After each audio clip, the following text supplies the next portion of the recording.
Everybody knows the legend about the guy who shot the apple off his son's head with the crossbow, right? The archer in this classic tale is named William Tell, and he's basically a Swiss version of Robin Hood, except with a crossbow. A short version of the tale is he was a noble huntsman who was peacefully living in Switzerland until the ruthless forces of the Austrian Empire came and invaded. William Tell was not willing to submit to his oppressor, so he gets swept up into the epicenter of a revolution that would change the destiny of his nation. William Tell is one of the most widely known historical legends of all time. And in case you haven't seen the trailer yet, there's a movie coming out about William Tell on April 4th. Before I made swords and knives, I made lots and lots of crossbows. I even made a historically accurate crossbow on national television. But whenever I see a historical movie that revolves around medieval weapons in battle, you know I gotta analyze it and see how accurate they're portraying these weapons. So I pulled a few screenshots from the trailer showing the different weapons that are gonna be used in the movie, and I'm gonna tell you how accurate they actually are. So first, let's look at the actual crossbow itself that William Tell uses. There's a couple things I really like about the steel prod, the mechanism for drawing it back, and the type of bolt shot that I'll show in just a second. Since this story was set in the early 14th century, it makes a lot of sense that the crossbow would have a steel prod on it and that it would require a mechanism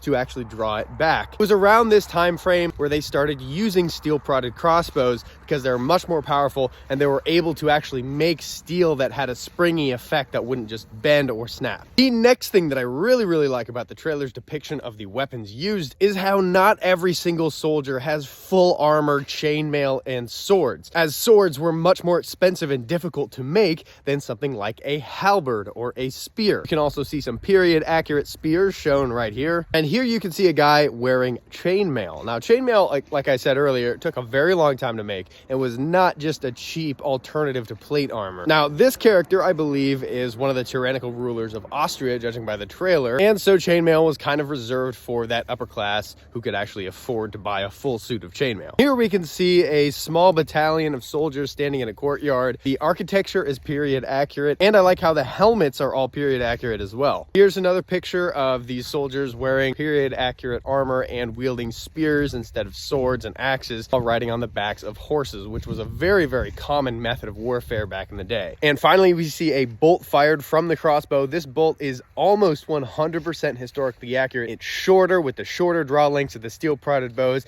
It has the forged triangular tip at the end. The fletching is the only thing that might not be 100% accurate, as a lot of the fletching of that time was made from wood and not feathers. But overall, I give this movie an 8.5 out of 10 in terms of historical accuracy, just judging by the trailer itself, and I myself am very excited to go see this movie in theaters on April 4th.